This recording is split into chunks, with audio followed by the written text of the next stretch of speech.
ketika yang tidak baik terjadi, bisa saja hal itu dipakai Tuhan sebagai batu lompatan untuk Anda naik ke level yang lebih baik.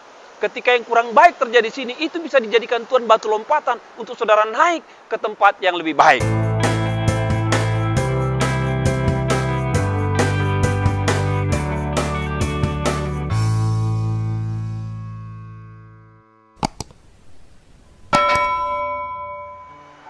Salam jumpa Sobat Pemenang. Ada seorang pemuda merantau dari daerah ke Jakarta.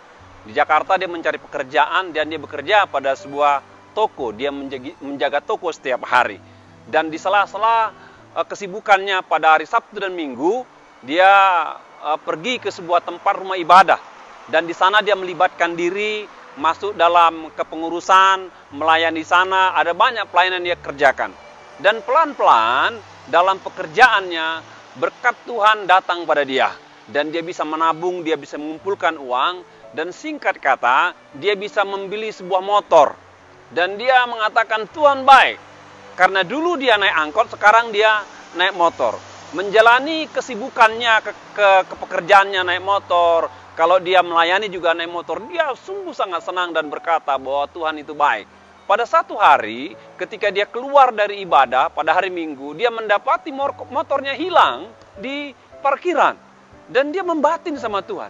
Dia bilang, Tuhan, kok ini terjadi pada saya?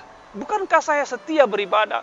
Saya setia melayani, dan saya setia dalam berdoa. Kenapa yang tidak baik datang pada saya? Dan dia murung dan hampir dia mundur dari ibadah dan dari pelayanan. Beberapa bulan kemudian dia kembali beribadah. Dan ketika kembali beribadah, rupanya di tempat itu ada seorang pengusaha membutuhkan karyawan dalam bidang tertentu. Dan anak muda ini memberikan CV-nya kepada orang itu. Dan ketika diberikan CV, maka apa yang dicari sang pengusaha adalah orang yang memiliki kriteria pada anak muda yang kehilangan motor itu. Dalam jangka 3 bulan, dia dipanggil untuk mengadakan wawancara. Dan terjadi penawaran dan luar biasa.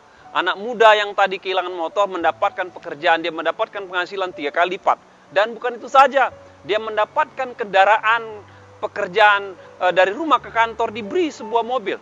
Dan bukan itu saja, dia mendapatkan sebuah fasilitas apartemen dari perusahaannya. Dan dia berkata, Tuhan itu baik. Perhatikanlah Bapak Ibu sekalian, kita kadang-kadang seperti anak muda ini. Ketika yang baik, kita katakan Tuhan baik. Ketika tidak baik, kita komplain kepada Tuhan seakan-akan Tuhan tidak baik. Kita terlalu mudah mengatakan di satu sisi Tuhan baik, satu sisi Tuhan tidak baik. Pada dasarnya tidak demikian. Tidak demikian. Ada firman Tuhan yang mengatakan, tenanglah hai jiwaku, karena Tuhan telah berbuat baik kepadamu. Dikatakan, tenanglah hai jiwaku, karena Tuhan telah berbuat baik kepadamu. Pemazmur ini unik. Dalam bagian pertama dikatakan, tenanglah hai jiwaku. Mengapa dikatakan tenang? Dalam anak kalimat kedua dikatakan, karena Tuhan telah berbuat baik kepadamu. Ayat ini cukup memberikan peringatan kepada kita. Kalau ada sesuatu yang tidak baik terjadi, kita diminta untuk tenang. Bagaimana kita bisa tenang? Kita mari ingat bahwa Tuhan telah berbuat baik. Bahwa ada pekerjaan-pekerjaan baik yang terjadi. Yang kedua Bapak Ibu, kita harus tenang karena apa? Kalau kita tetap percaya pada Tuhan, bahwa Tuhan tetap menyertai kita. Tuhan bisa mengangkat kita, dan Tuhan bisa beri jalan keluar kepada kita. Saya mempelajari Bapak Ibu, ketika yang tidak baik terjadi, bisa saja hal itu dipakai Tuhan sebagai batu lompatan untuk Anda naik ke level yang lebih baik. Ketika yang kurang baik terjadi di sini, itu bisa dijadikan Tuhan batu lompatan untuk saudara naik ke tempat yang lebih baik. Oleh sebab itu sebagai orang percaya, bijaklah dalam melihat masalah-masalah kehidupan saudara. Yang tidak baik atau kurang baik bisa dijadikan Tuhan baik untuk kehidupan kita di masa mendatang.